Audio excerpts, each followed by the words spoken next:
Hello दोस्तों, welcome to study Gurukul. तो दोस्तों, जैसा कि आज सुनवाई हुई लखनऊ की डबल बेंच के अंतर्गत 69,000 शिक्षक भर्ती को लेकर दोस्तों कल रिटर्न सबमिशन जमा होगा। आखिर किसके पक्ष में दोस्तों ऑर्डर रिजर्व हो सकता है और दोस्तों क्या हो सकता है ऑर्डर के अंतर्गत, लगातार आप सभी के कमेंट जो हैं वो बने हुए थे। जबकि दोस्तों मैं लगातार कमेंट बॉक्स जो है अपना बंद कर रहा हूँ सरकार की गाइडलाइन के अनुसार। तो चलिए बिना समय गंवाए जो हैं वीडियो को शुरू करते हैं और किस समय सुनाया जाने वाला है फैसला, इन सभी महत्वपूर्ण बिंदुओं पर बात करने वाले हैं। क्योंकि सरकार का पक्ष आज इतना ज़्यादा नहीं सुना गया, लेकिन दोस्तों फिर भी क्या होने वाला है इस संपूर्ण फैसले के अंतर्गत, वीडियो को लाइक शेयर करना मत भूलिएगा। चैनल को सब्सक्राइब कर लीजिए, बेल आइकन को प्रेस कर दीजिए ताकि आने वाली लेटेस्ट वीडियो की नोटिफिकेशन आपको सबसे पहले मिल सके। तो चलिए वीडियो को शुरू करते हैं। तो जैसा कि आप सभी जानते हैं कि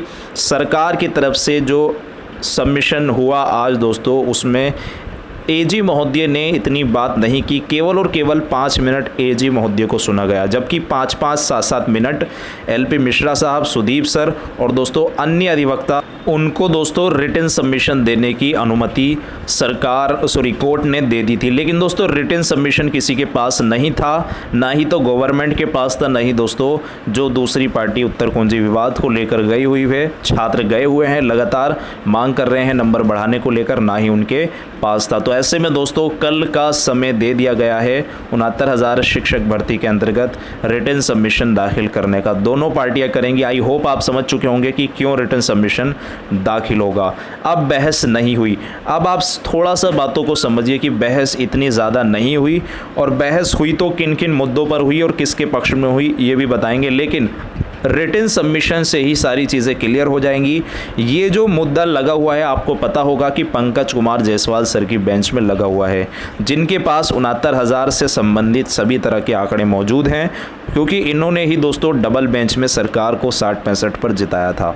ऐसे में आप समझ सकते हैं 69,000 शिक्षक भर्ती के अंतर्गत आज एजी महोदय ने भले ही 5 मिनट बात की हो, लेकिन दोस्तों जो 477 पेज का जो सरकार ने याचिका दाखिल की थी, पन्नों से भरा हुआ वो संपूर्ण जो उसमें बात है दोस्तों, उसमें भोला प्रसाद केस को भी इंक्लूड किया गया है। तो जो एजी महोदय हैं उन्होंने इस पर भी अपना स्पष्टीकरण रखा थोड़ा सा, 2 से 3 मिनट दोस्तों। 5 मिनट में केवल उन्होंने यही कहा कि आप जो है स्टे को हटा दीजिए। अब बात आती है दूसरे पक्ष की, यानी 69,000 में उत्तर कुंजी को लेकर एलपी मिश्रा साहब, सुदीप सर, इन्होंने आखिर क्या कहा है और किस तरह से जज साहब ने बात कही है और इससे क्या स्पष्टीकरण सामने निकल कर आते हैं और किस समय दोस्तों ये फैसला सुनाया जाने वाला है, परसों। तो चलिए आप सभी को सबसे पहले, जैसा कि आप सभी जानते हैं, एलपी मिश्रा साहब को सुना गया। जबकि सुना पहले गवर्नमेंट को जाना था, लेकिन गवर्नमेंट को इसलिए नहीं सुना गया क्योंकि गवर्नमेंट के सारे जो पेजेस हैं 477 पेज के, वो जज साहब के पास हैं और रिटन सबमिशन कल आ जाएगा। एलपी मिश्रा साहब को पूरी की पूरी उन्होंने मौजूदा स्थिति बताई कि सरकार ने किस तरह से चरणबद्ध तरीके से कुछ भी नहीं किया है और सरकार जो है इस तरह से हज़ारों छात्रों के भविष्य के साथ खिलवाड़ नहीं कर सकती। क्योंकि अगर हज़ारों छात्र दोस्तों इस संपूर्ण प्रक्रिया को काउंसलिंग करके बढ़ा दिया जाता है और हज़ारों छात्र ये किस तरह से फिर, क्योंकि अगर बाद में नंबर बढ़ते हैं तो इन हज़ारों छात्रों का क्या होगा, क्योंकि अभी यूजीसी की रिपोर्ट भी नहीं आई है और यूजीसी की रिपोर्ट का भी इंतज़ार कोर्ट को करना चाहिए और ये संपूर्ण मामला दोबारा से सिंगल बेंच में भेज देना चाहिए। ऐसा दोस्तों एलपी मिश्रा साहब ने मांग की है। लेकिन आप थोड़ा सा समझिए, अब सरकार जो है दोस्तों यूजीसी की रिपोर्ट हालांकि 10 दिन के अंतर्गत दोस्तों पीएनपी ने देनी थी, लेकिन दोस्तों अभी तक नहीं पहुंचाई गई है। 12 जून तक दोस्तों ये करना था। अब सरकार को चाहिए था कि ये यूजीसी की रिपोर्ट पहले से ही अगर पैनल बट के आ जाती और संपूर्ण तरीके से ही कार्य हो जाता, तो दोस्तों आज यूजीसी की रिपोर्ट भी पेश हो जाती और उसके बाद दोस्तों डीबी में कहीं ना कहीं सरकार को दिखता और उसके बाद स्पष्ट तरीके से डबल बेंच में सरकार के पक्ष में या फिर दोस्तों छात्रों के पक्ष में फैसला जा सकता था। लेकिन उसके बाद दोस्तों क्या हुआ कि यहाँ बिना यूजीसी की परमिशन के प्रक्रिया शून्य ही रखी जाए, ऐसा फिर मिश्रा जी ने कहा है और सिंगल बेंच के फैसले में त्रुटि बताए सरकार। ये जज महोदय ने तब कहा जब बार बार एजी महोदय स्टे को लेकर बात कर रहे थे कि स्टे जो है हटा लिया जाए ताकि सरकार काउंसलिंग कराकर भर्ती प्रक्रिया को सुचारू रूप से संचालित कर सके। अब आप थोड़ा सा इसको समझिए, यूजीसी रिपोर्ट का इंतज़ार क्यों ना हो, ये भी जज महोदय ने कहा है। स्वयं पंकज कुमार जायसवाल सर ने ये सारे के सारे तीखे प्रश्न पूछे हैं एजी महोदय से, यानी सरकार से। सरकार के पैरोकार आज दोस्तों यहाँ आपको पता होगा कि सरकार के पैरोकार जो अधिकारी हैं, विभागीय अधिकारी, वो भी एजी महोदय जी के साथ लगे हुए थे सुबह से ही इस पर ही, ताकि किसी तरह से दोस्तों स्टे जो है वो हट जाए। लेकिन मैंने आपको बताया था कि एक ही दिन में किसी फैसले पर पहुंचना एकदम स्पष्ट नहीं है, फैसला आने में समय लगेगा। तो फैसला आने में दोस्तों वही परसों का समय दिया है। इसी बीच दोस्तों बचाव पक्ष के अधिवक्ता आपको पता होगा यहाँ कहा कि स्टे बगैर मामले का निस्तारण में इतनी जल्दी क्यों कर रहे हैं, अब जब स्टे लगा हुआ है तो मामला क्यों इतनी जल्दी निपटा रहे हैं। एलपी मिश्रा जी ने कहा कि सिंगल बेंच के अंतिम फैसले तक मामला सिंगल बेंच में ही भेजा जाए। तो सुदीप सर ने शुरू की फिर 5 मिनट की अपनी 5 से 7 मिनट की बहस, और सुदीप सर ने कहा कि आप जो है संपूर्ण तरीके से जो भर्ती हुई है सरकार ने की है। तो दोस्तों इसके बाद जो सुदीप सर ने ये सारी बातें कही कि क्रमबद्ध तरीके से सरकार को करनी चाहिए थी भर्ती, लेकिन सरकार ने कुछ भी चरणबद्ध तरीके से नहीं किया।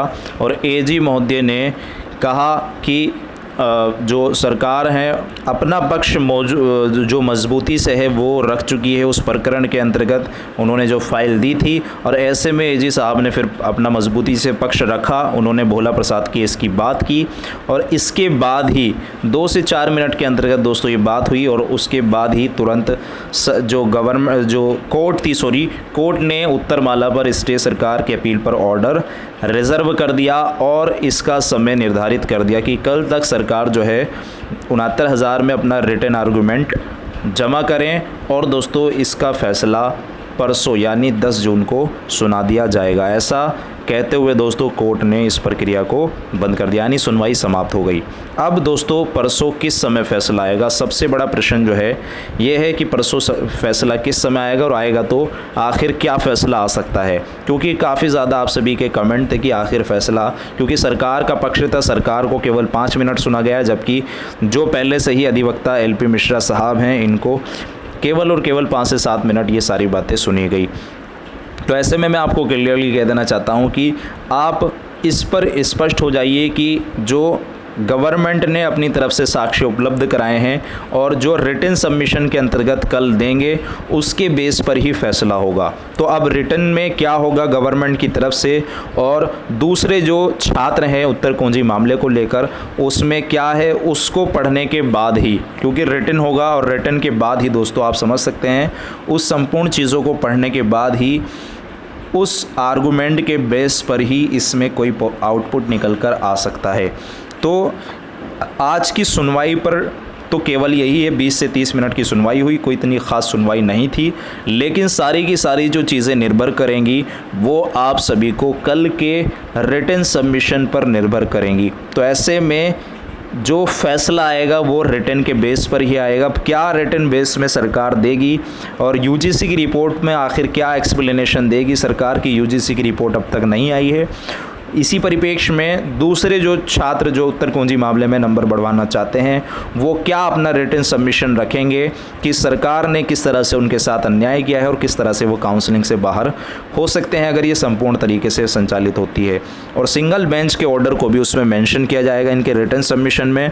तो ऐसे में इसके बाद ही किसी तरह के किसी नतीजे पे जो है कोर्ट परसों पहुंचेगी, और पहुंचने के बाद दोस्तों इसमें परसों को आप सभी को सुना दिया जाएगा, और चांसेस यही है कि 11 बजे के बाद आप सभी को जो फैसला है वो सुना दिया जाएगा।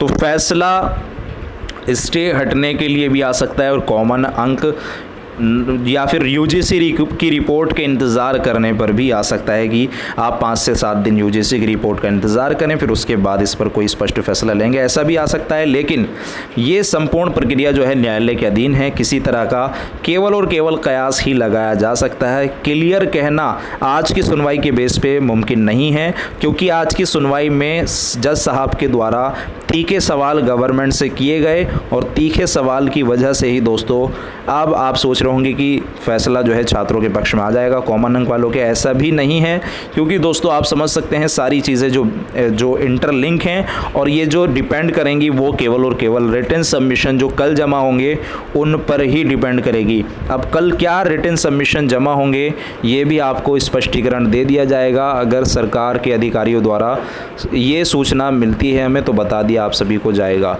देखते हैं दोस्तों क्या इसमें फैसला निकल कर आने वाला है। आप सब चिंतित और परेशान मत होइए, ये अच्छी बात है कि आज ही फैसला रिजर्व हो गया और परसों सुना दिया जाएगा। ये एक सबसे पॉजिटिव थिंकिंग है इसमें और पॉजिटिव बात है, क्योंकि इतनी जल्दी ये लग नहीं रहा था कि एकदम से ऐसी चीज़ें हो जाएंगी। केवल मात्र इतने चंद मिनटों तक ये सुनवाई सिमट कर रह जाएगी, ऐसा बिल्कुल भी कयास नहीं लगाया था किसी भी छात्र के द्वारा या हमारे द्वारा। तो देखते हैं दोस्तों, ये सारी चीज़ें डिपेंड करेंगी कल के रिटन सबमिशन पर। कल रिटन सबमिशन के बेस पर ही परसों ऑर्डर जो है सुनाया जाएगा।